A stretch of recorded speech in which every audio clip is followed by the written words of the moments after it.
10 top tips for parents, tackling sleep problems in children and teens. As a parent, when your child experiences sleep difficulties, this can not only be worrying, but stressful and frankly exhausting. Sleep difficulties are common for both young children and teenagers, whether it's difficulty settling down and getting to sleep, or frequent waking in the night. Understanding and addressing these issues is crucial for both your child's well-being and for your peace of mind. With that in mind, here are some top tips for you to help your child or teenager get a good night's sleep. Number 1. Recognise the importance of sleep. Understand that persistent sleep problems can affect a child's learning and behaviour. Addressing these issues is essential for their overall health and development. 2. Know your child's sleep needs. The first step is understanding the appropriate amount of sleep for your child's age. How much sleep do children need? Well, as a general guideline, toddlers need about 12 to 14 hours of sleep, including naps. Preschoolers, aged 3 to 5, they require 11 to 12 hours of sleep. School-age children should aim for 10 to 11 hours of sleep. And teenagers, they need 9 to 10 hours of sleep. Number 3, identify the root cause. Identifying the root cause of your child's sleep problem is the key to solving difficulties and improving the situation.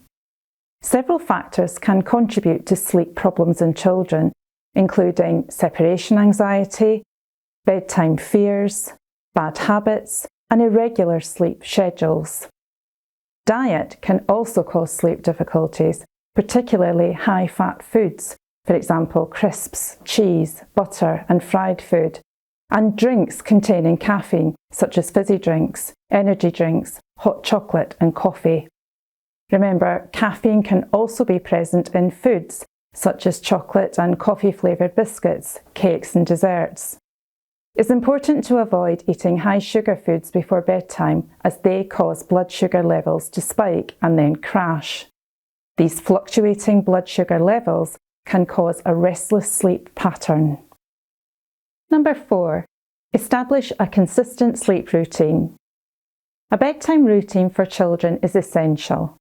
Creating a regular bedtime routine will signal to your child that it's time to wind down.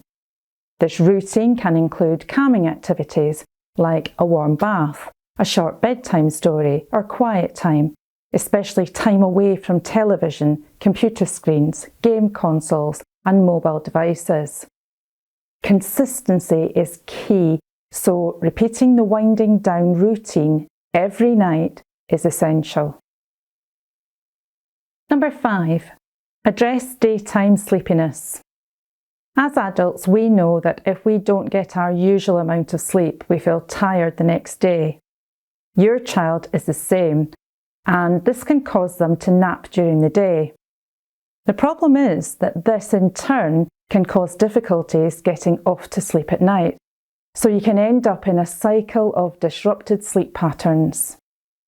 Ensuring that your child is getting enough sleep at night to avoid daytime sleepiness is essential, so evaluate their bedtime and address any potential problems affecting their nighttime rest. Number 6. Handle nightmares and night terrors appropriately. Night terrors are most common between the ages of 3 and 8. If your child is having a night terror, they may talk, have their eyes open and move about, but they are asleep. Usually your child will not remember having had a night terror. When your child has a nightmare, it's like a bad dream that they wake up from and they usually remember. We can experience nightmares in childhood and adulthood. Nightmares and night terrors are common but require different approaches. Comfort your child after a nightmare by encouraging them to talk about it. During night terrors, remain calm and wait for the episode to pass without attempting to wake them. If night terrors are occurring at the same time every night, you could try waking them before this time, say 10 minutes before, for a week to try and break the cycle. In most cases, night terrors and nightmare issues get better on their own, but having a relaxing bedtime and avoiding stress or anxiety can encourage this. If either persists or you think the nightmare or night terrors are related to a post-traumatic event, then approach your GP for specialist help. Number 7. Deal with sleepwalking safely. Sleepwalking can occur if a child is overtired, sleep deprived, worried about something, or if there's a family history of sleepwalking. It can also be a side effect of some medications. If your child sleepwalks, take precautions to ensure their safety. Use stair gates, lock doors and windows, and remove any potential hazards. Don't try to wake them, as this may promote their fight or flight response and they may injure themselves or you. It's best to gently encourage them back to bed. Most children eventually outgrow sleepwalking. Number 8. Teen-specific tips.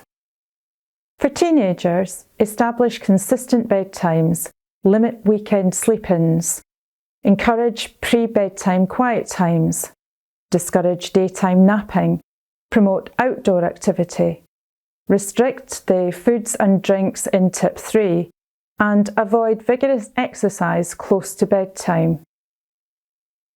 Number 9. Seek professional help if needed. If sleep problems persist, consult your GP or health visitor for advice.